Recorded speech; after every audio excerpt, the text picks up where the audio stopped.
Hello दोस्तों, आज हम कंप्यूटर के अंदर टेम्पररी फाइल्स के बारे में बात करेंगे। दोस्तों, क्या आप जानते हैं कंप्यूटर के अंदर जो टेम्पररी फाइल्स होती हैं उनके बारे में क्या आप नॉलेज है? क्या आप उनके बारे में आपने सुना है? वो फाइल्स कैसे क्रिएट होती हैं और वो फाइल्स होती क्या है? क्या आप जानते हैं कंप्यूटर के अंदर उन फाइल्स को किस तरह से आप सर्च करते हो? कैसे आपको पता चलेगा कि कंप्यूटर के अंदर कौन कौन सी टेम्पररी फाइल्स बनी हैं? और इस लेक्चर के आगे हम वो भी जानने वाले हैं कि टेम्पररी फाइल से क्या हमारे कंप्यूटर की स्पीड पे कुछ फ़र्क पड़ता है या नहीं पड़ता है। अगर कंप्यूटर की स्पीड पे कुछ फ़र्क पड़ता है तो हमें क्या इन फाइल्स को डिलीट करना पड़ेगा? क्या मैंडेटरी है कंप्यूटर की फाइल्स को, जो टेम्पररी फाइल्स बनते हैं उनको डिलीट करना? क्यों कुछ फाइल्स डिलीट नहीं होते? क्यों कुछ फाइल्स कंप्यूटर के अंदर से डिलीट नहीं होती? तो दोस्तों, सबसे पहले हम जान लेते हैं टेम्पररी फाइल्स पे। टेम्पररी फाइल्स के बारे में जानने से पहले अगर आपने मेरे इस चैनल को अभी सब्सक्राइब नहीं किया तो इस चैनल को सब्सक्राइब करें और साथ ही बेल आइकन पर क्लिक करें ताकि आपको आने वाले वीडियोस की नोटिफिकेशन मिलती रहे। और दोस्तों, टेम्पररी फाइल्स क्या होती है? क्या आपको नॉलेज है टेम्पररी फाइल्स में? भी बहुत सारे लोग आप में से ऐसे होंगे जिन्हें टेम्पररी फाइल्स नहीं पता हो, इनके बारे में नॉलेज नहीं होगी कि ये फाइल्स क्या होती है। दोस्तों, टेम्पररी फाइल्स को फू फाइल्स के नाम से भी जाना जाता है। A temporary file is also called a foo file created to hold information while a file being created. जब भी कोई फाइल बनाते हो आप, जब भी कोई फाइल आप क्रिएट करते हो या किसी फाइल को यूज़ करते हो तो ऑटोमेटिकली कंप्यूटर के अंदर कुछ फाइल्स क्रिएट हो जाती हैं। उनको टेम्पररी फाइल्स कि कंप्यूटर के अंदर जो हार्ड डिस्क होती है, कंप्यूटर के अंदर, या आप एसडीडी कार्ड बोलोगे, जो लेटेस्ट कॉन्फ़िगरेशन के कंप्यूटर, जो लेटेस्ट कंप्यूटर में एसएसडी का कंसेप्ट आया है। तो हार्ड डिस्क के अंदर आपकी बहुत सारी ड्राइव्स होती है। लोकल डिस्क सी होती है, लोकल डिस्क डी होती है, लोकल डिस्क ई होती है। मान लो आपके जो सारे सॉफ्टवेयर है वो लोकल डिस्क सी के अंदर जो है इंस्टॉल है, और अब जब भी कोई भी फाइल को आप एक्सेस करते हो कंप्यूटर के अंदर, वो परमानेंट स्टोर होती है वो फाइल। और वो फाइल सीधे क्या होते हैं, उस फाइल, जब भी हम किसी फाइल को ओपन करते हैं वो फाइल डिस्क के ऊपर होती है और वो डिस्क से होके रैम के अंदर, जो रैम के ऊपर आ जाती है।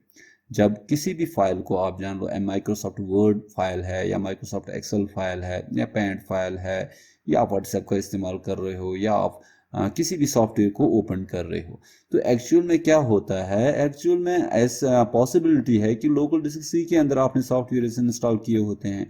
तो जब भी आप किसी भी एप्लीकेशन को ओपन करते हो तो वो एप्लीकेशन रैम के ऊपर आ जाती है। तो सबसे पहली मेमोरी जो यूज़ होती है कंप्यूटर में वो रैम में हो जाती है।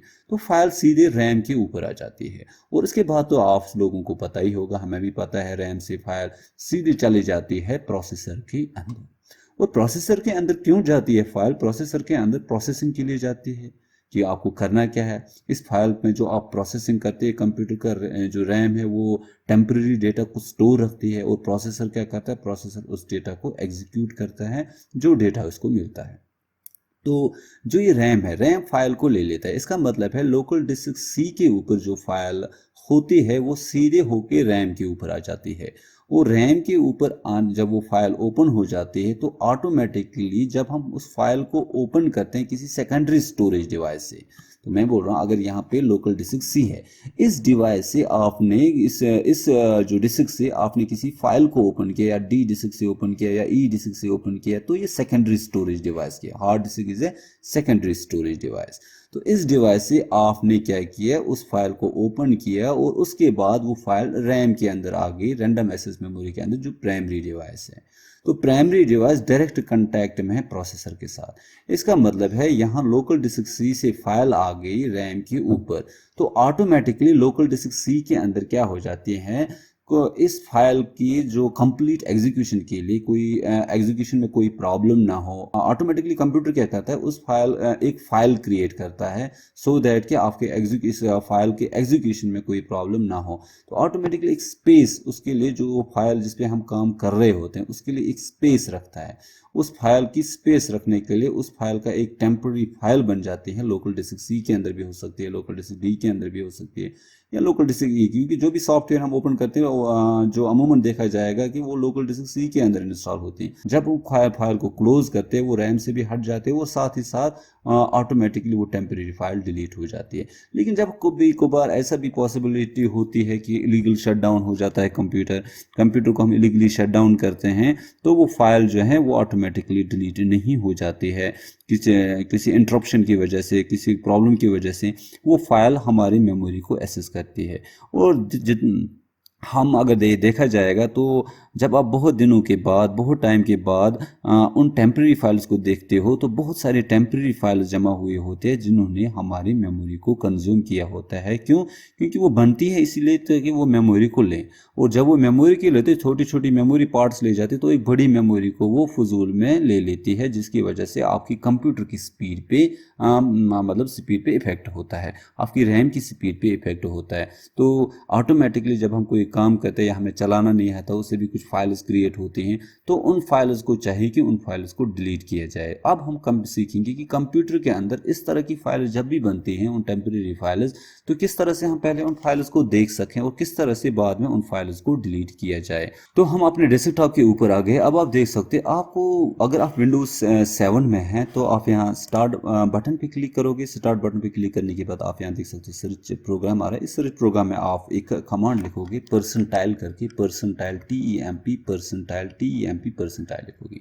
और जब आप परसेंटाइल TEMP परसेंटाइल लिखोगे तो सिर्फ एंटर प्रेस करोगे, आपके सामने कुछ फाइल्स बन के आएगी। ये सारी फाइल्स जो है ये आपकी टेम्परेरी फाइल्स है। तो इन टेम्परेरी फाइल्स अगर देखोगे, मैं साथ साथ में डिलीट करता हूँ, इसीलिए ज़्यादा टेम्परेरी फाइल्स नहीं बनती है मेरी कंप्यूटर पे।